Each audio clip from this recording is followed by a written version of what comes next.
to join me in standing up and observing a minute's silence in memory of the dynamic first president of the Fourth Republic, His Excellency Jerry John Rawlings, who sadly passed away on 12th November 2020.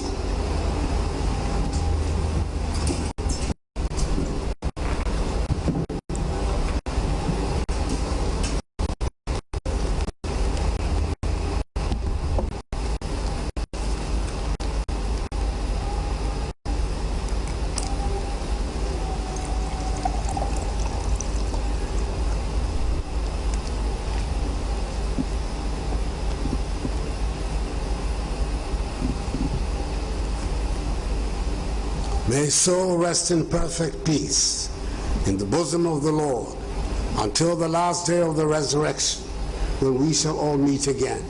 Amen.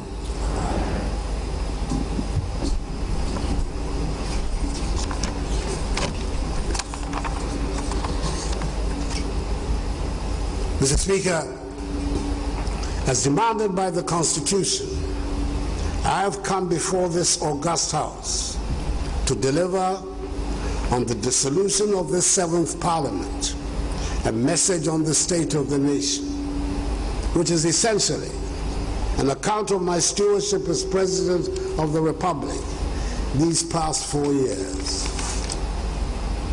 On 7th December 2016, the good people of Ghana went to the polls and honored me and my party, the New Patriotic Party, by voting us into office. We were given a clear and unequivocal mandate with decisive victories in the presidential and parliamentary elections. And by the grace of the Almighty, the Vice President, Alhaji Dr. Mahama and I were sworn into office on January the 7th, 2017. We had presented to the people of Ghana during the campaign a clear plan of how we intended to grow and transform the economy. Speaker, we thought we knew that we would face a difficult situation, but when we took a good look, we were still taken back by the state of the economy we inherited. An economy with severe macroeconomic instability, weak growth, a troubling financial sector, low investor confidence, and significant structural bottlenecks. The basic facts of our unhappy inheritance are well documented. 15.4% rate of inflation, a 9.3% fiscal deficit, 32% rate of interest, a 3.4% rate of GDP growth, the lowest in 2 decades, all under an IMF-sponsored bailout program.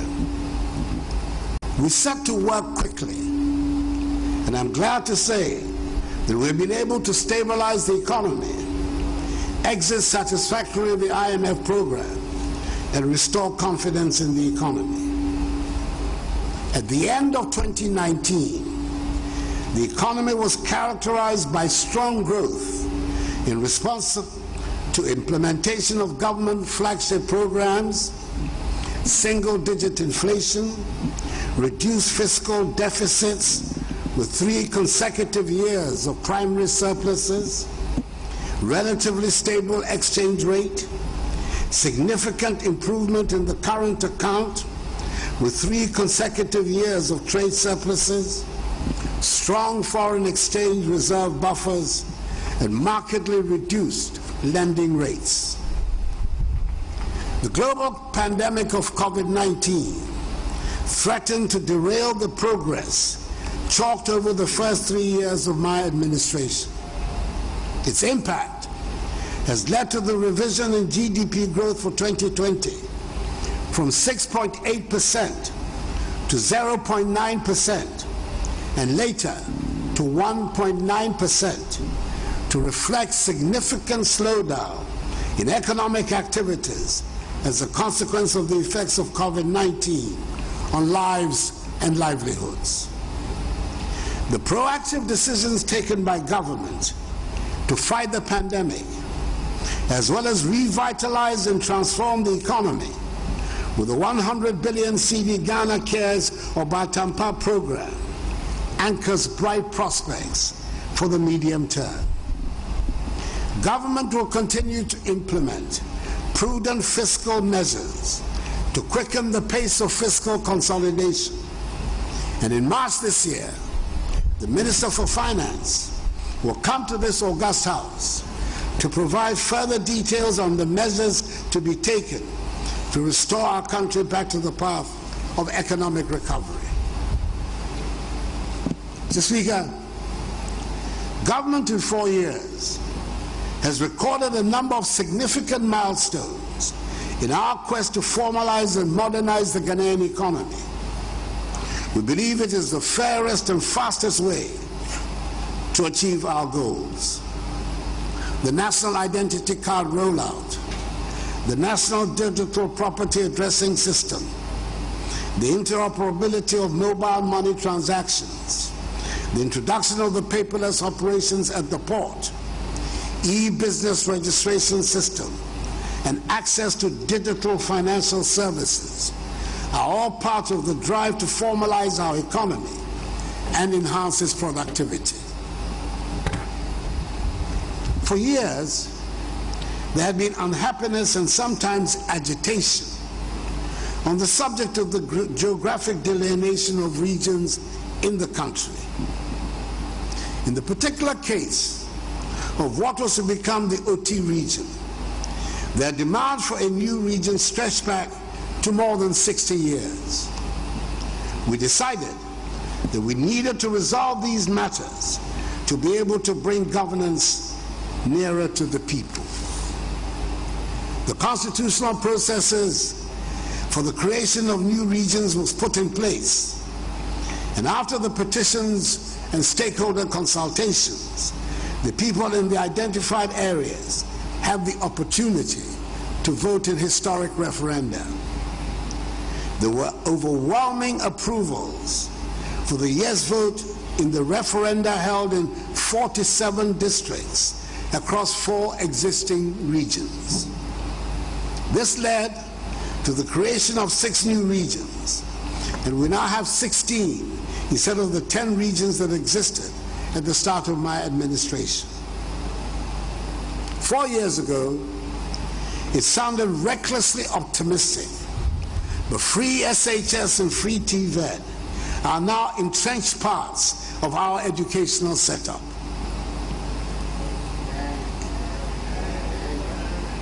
In a few years' time, we can guarantee that the basic education for the workforce in our country will be at the secondary level.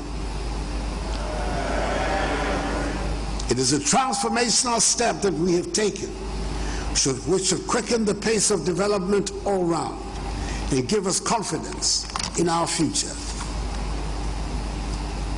In 2017, it appeared to some like the same old refrain when we said farmers and agriculture would get the highest priority.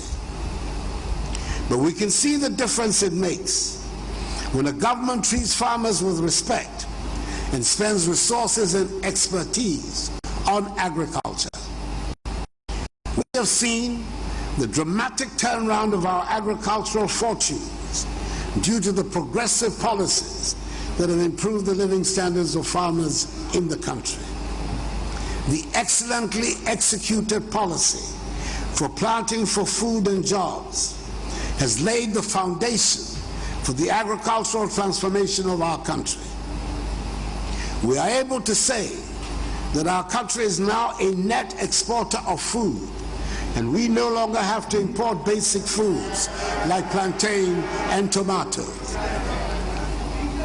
Mr. Speaker, Ghana rice is the preferred choice in an increasing number of our homes as the growing, processing, and packaging of rice become a more established and attractive industry.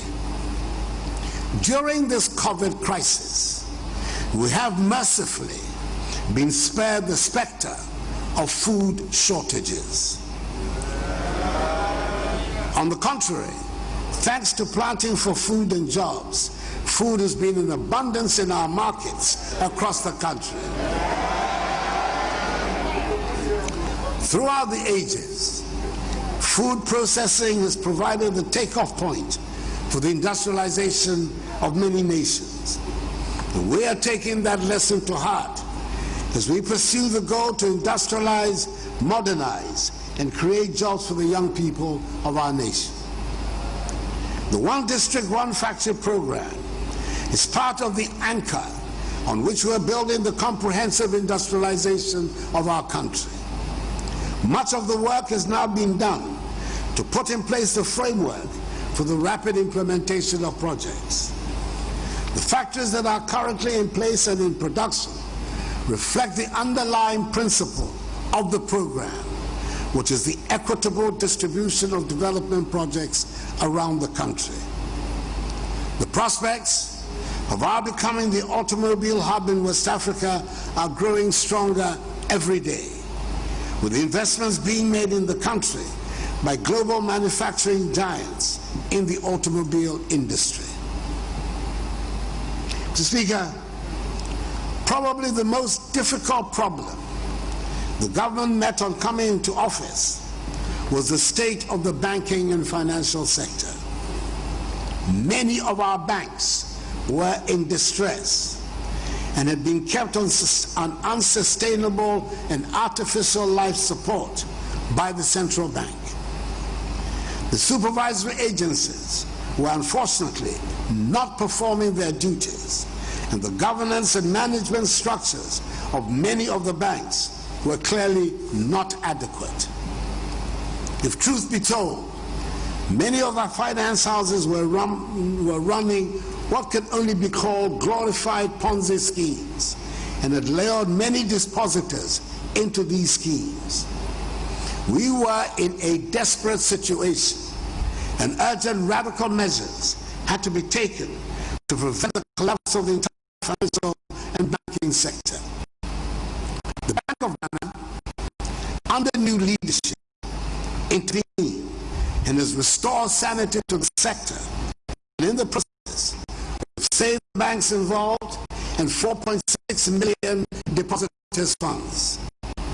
The government has had to find some 21 billion cedis to fund the cleaning up exercise. This exercise has enabled a more robust financial and banking services sector to emerge, the better to finance the rapid development of our nation. Mr. Speaker, there are painful lessons that we all have to imbibe from this debacle. There is no question but that many people got attracted to the unsustainable high interest rates that some of these financial houses were offering. In all financial dealings, we have to accept what the experts tell us, that whenever whatever on offer sounds too good to be true, it invariably ends up being untrue and unsustainable. Government is committed to paying all validated claims, and I expect the process to be completed soon after the courts grant the liquidation orders for the remaining failed fund management companies. Mr. Speaker, government since my assumption of office has increased annually the budgetary allocations to all the accountability institutions of state, including Parliament and the judiciary, with the latter, for example, being the beneficiary of 90 newly constructed courts across the country. Our security agencies have been equipped with more personnel and the requisite tools needed to maintain law and order, as well as protect the territorial integrity of our borders. At the 81st Cabinet meeting, the decision was taken to exclude the security services, that is the police service, immigration service, fire service, prison service, as well as other security and intelligence agencies, just like the armed forces, from the unification of pension schemes. In other words, all the security agencies will continue to benefit under the Cap 30 pension scheme. And the appropriate legal regime will be put in place by the Ministry of Employment and Labor Relations to ensure this. Mr. Speaker, I'm pleased to report that our undertaking to bring peace to Dagbon has been successful. For decades, this ancient and proud kingdom had been bedeviled with conflict. Since 2002, when a fresh eruption of the conflict ended in the tragic killing of my friend, the Yana Yakubu Andani, Dagbon had become designated as a troubled land. A generation of young people have grown up knowing nothing else but Dagbon as a troubled land where there was no peace, and public officials hesitated to accept postings there. On assumption of office, we decided to tackle the problem with renewed vigor. Luckily for all of us, the three eminent chiefs who had been at the helm of the peace process since 2002 did not relent on their commitment or enthusiasm for the cause of peace. Our efforts bore fruit. A historic settlement was reached, and peace has been restored to Dagbon. I recall the joy and deep satisfaction that I felt on the day that I attended in Yendi the enskinment of the new dignified Yana, Mahama II, and I carry my honorary title of Dagbon Malti Na Abudani, which he graciously bestowed on me with pride. I admit freely that it was one of the highlights of the past 4 years for me as President of the Republic. I was happy, not just because a long-running problem had been finally resolved, but also because I know that the development and modernization of our country that we all desire can only happen when there's peace and unity in Ghana. I express the deepest gratitude of the nation to the many people who worked so hard to give Dagbon the opportunity for its people to lead normal lives again. I pay homage especially to the three eminent chiefs who led the process: the redoubtable Asantehene Otumfuo Osei-Tutu II, the overlord of Mamprugu, the Nairi Na Bohugu Abdullah Mahami Sheriga, and the overlord of the Gonja state, the Yagbonwura Tutumba Boresa Sulemana Japa. And I congratulate the Dagbon people themselves for deciding to embrace peace. We pray we learn all the hard lessons and reject the use of violence to resolve the problems that will come up in our lives. Mr. Speaker, since I'm on the subject of highlights, this might be the appropriate place to recall the year of return. 2019 marked the 400th anniversary of the start of the barbaric transatlantic slave trade, and we declare the year of return as a mark of solidarity with the descendants of the millions of Africans that were taken in captivity from our shores into the Americas and Caribbean. Black people in the African diaspora, those in the Americas and Caribbean, and indeed in the rest of the world, took to their hearts our invitation and came in their numbers to Ghana. Our country throbbed to the sound of the returnees and the joy of finding a welcome after the trauma of 400 years of the horror of the slave trade. The young people of the world came to Ghana, and it was a good experience for all of us to play host to the world. We enter the year 2020 full of hope and the determination to build on the successes and joy of 2019, which ended on such a high note. Then the unexpected struck, and our world was literally changed overnight with the arrival of the COVID-19 pandemic. This pandemic has shaken economies and public health systems the world over and brought even some of the wealthiest and most developed countries to their knees. Over here in Ghana, our first priority in fighting the pandemic has been and will continue to be the health and safety of our citizens. We pioneered life-saving innovations that the WHO has since sought to replicate elsewhere. Our success thus far is a testament to the tireless work of our researchers, scientists, advisors, public health managers, frontline health care workers, hospital staff, contact tracers, and so many others who have dedicated themselves to the fight to keep Ghanaians safe. Our nation is deeply indebted to them. Prior to the onset of the pandemic on our shores, government had succeeded in restoring the highly indebted National Health Insurance Scheme inherited in January 2017 back to rude health.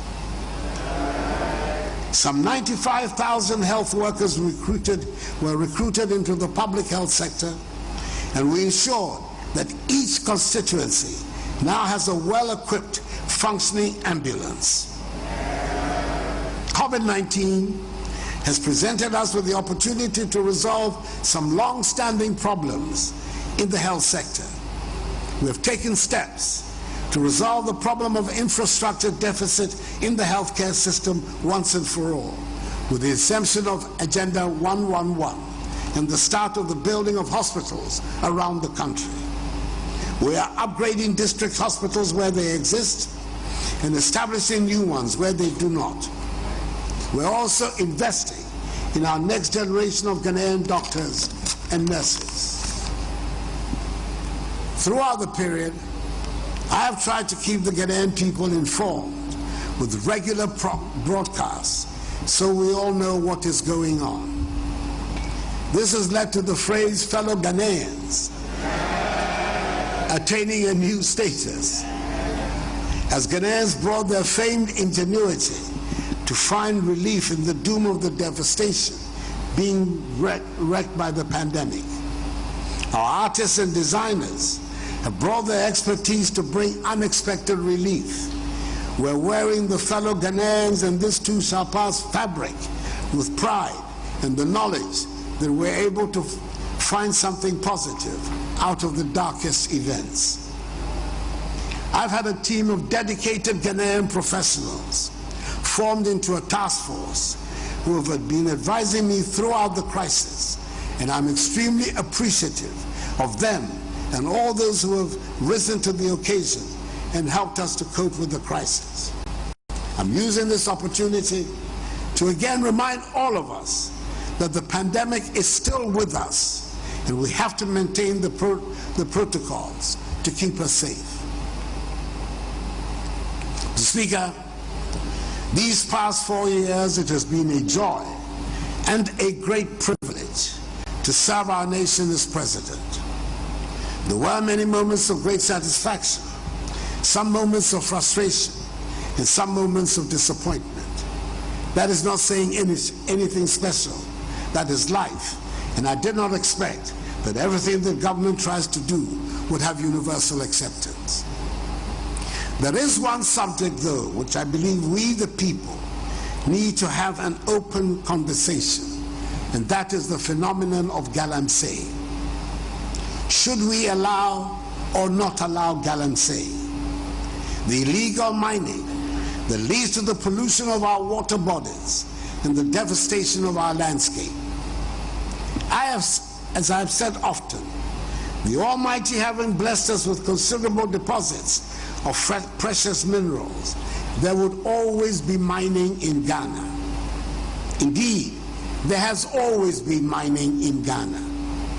The problem we have is the use of modern technology that leads to the illegal mining methods, posing serious dangers to our water bodies and the health of our environment. The pollution of our rivers and water resources has been so acute on occasion that the Ghana Water Company is unable to afford the distilling of water to make for safe drinking. We have to talk about galamsey. We who are leaders owe it to the country to take the subject out of the party political arena and have an honest conversation about this menace to our future. Mr. Speaker, by dint of hard work, we have ensured that presently our country's reputation amongst the Community of Nations is high. For the first time in our history, Ghana has been honored by her peers with the privilege of playing host to a Pan-African institution, the Secretariat of the African Continental Free Trade Area, AFCFTA, one of the most momentous developments in the modern history of our continent. I've also been honored to follow in the footsteps of my predecessor presidents, specifically their excellencies Jerry John Rawlings, John Agyekum Kufuor, and John Dramani Mahama, with my appointment as chairperson of the Authority of Heads of State and Government of the Economic Community of West African States, ECOWAS. I'm aware of the enormity of the task ahead, and I assure the community that I'll discharge my duties to the best of my abilities. Mr. Speaker, I would like to say a special thank you to the members of this august House, to the members of this 7th Parliament in our 4th Republic. I speak as someone who has served 3 terms in this House, and I can safely say that this 7th Parliament has been the busiest ever and arguably the most productive in the history of our country. You have passed almost 50 pieces of legislative instruments. The acts have been wide-ranging in scope and reach. We finally have the Right to Information Act. We have an Office of Special Prosecutor Act, the Ghana Integrated Aluminum Development Corporation Act, the Ghana Integrated Iron and Steel Development Act, the Witness Protection Act, the Lands Act, the Historic Private Members Bill, and lots more. In many ways, you have helped transform Ghana, and you have every right collectively to be proud of the work you have done. Mr. Speaker, the next Parliament is not going to be anything like this one that ends today. I do not suggest that the House might not be as busy, but the sitting arrangements, the source and decibel levels of sound from the House would certainly be different. The good people of Ghana have spoken and given Parliament an almost equal strength on both sides of the House. We have no choice but to work with the consequences of the desires of the people. The House would have to be more accommodating of each other's views and probably devise new ways of conducting its affairs in the interest of the good governance of our people.